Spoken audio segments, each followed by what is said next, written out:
इस वीडियो में हम लोग डिस्कस करेंगे राउल्ट्स लॉ के बारे में। सपोज़ करिए कि हमारे पास एक बाइनरी सॉल्यूशन है और इस बाइनरी सॉल्यूशन में मेरे पास कंपोनेंट 1 है और सेकेंड कंपोनेंट 2। तो ये दो कंपोनेंट हमारे पास हैं। अब इन दोनों कंपोनेंट्स में से ये दोनों के दोनों ही वोलाटाइल हैं। वोलाटाइल मतलब एक पर्टिकुलर टेम्परेचर पर ये इवेपोरेट होते हैं। तो अगर हम देखें तो इसका जो मोल फ्रैक्शन होगा वो x1 होगा और इसका मोल फ्रैक्शन क्या होगा, x2 होगा।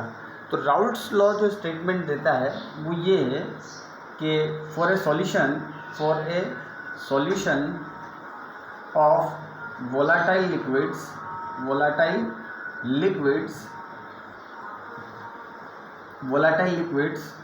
the partial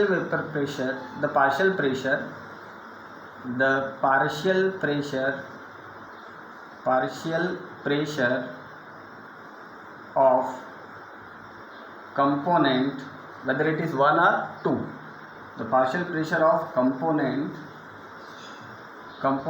is in the solution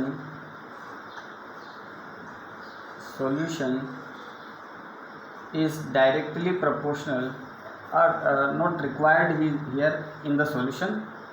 The partial pressure of component is directly proportional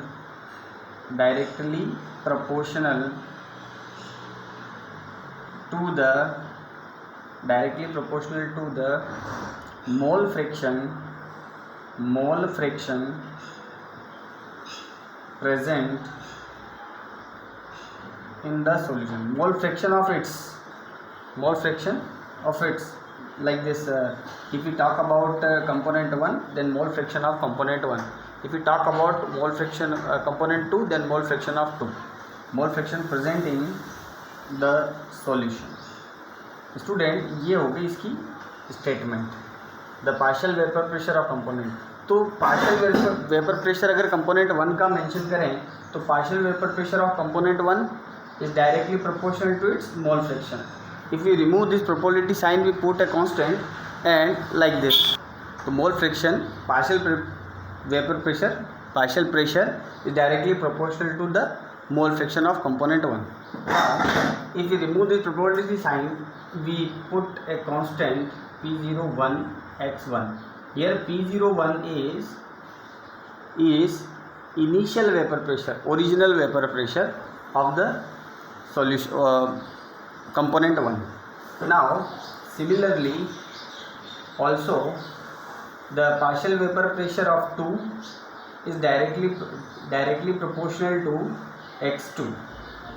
Because of this component is 2, then mole fraction is x2, or we can say that P2 equal to P02 x2. Student ये मैंने 1-2 की terminology में लिया है। अगर आपके पास A B हो, अगर एक सॉल्वेंट है आपके पास, एक लिक्विड है आपके पास ए, दूसरा लिक्विड है बी, तो आप लोग इसको इस तरीके से मेंशन करेंगे A P0A XA and similarly PB equal to P0B XB, इस तरीके से। नाउ अभी इसी में कंटिन्यू करते हैं। Dalton, according to Dalton partial pressure law,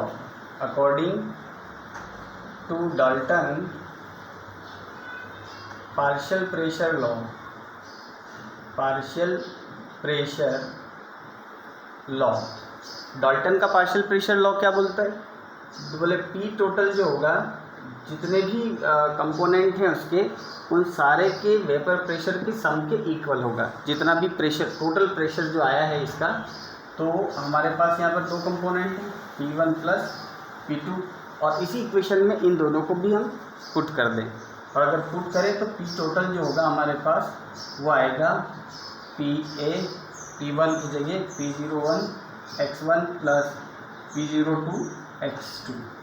ये एक statement.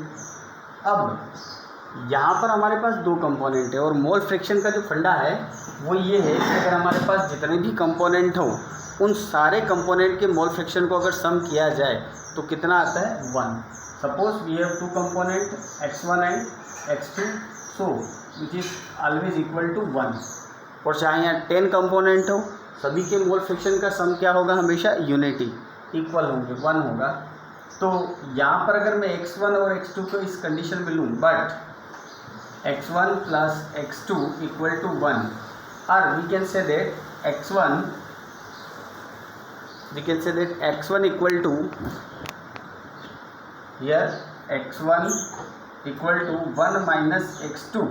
So if we put in this equation, we have P total equal to P1 P01, and what is the x1? x1 is 1 minus x2 plus P02 x2। ये हमारे पास एक नई equation आएगी। इसे further हम solve कर सकते हैं और इसे इस कंडीशन में लाएंगे, P total P01 multiplied by 1 minus P01 x2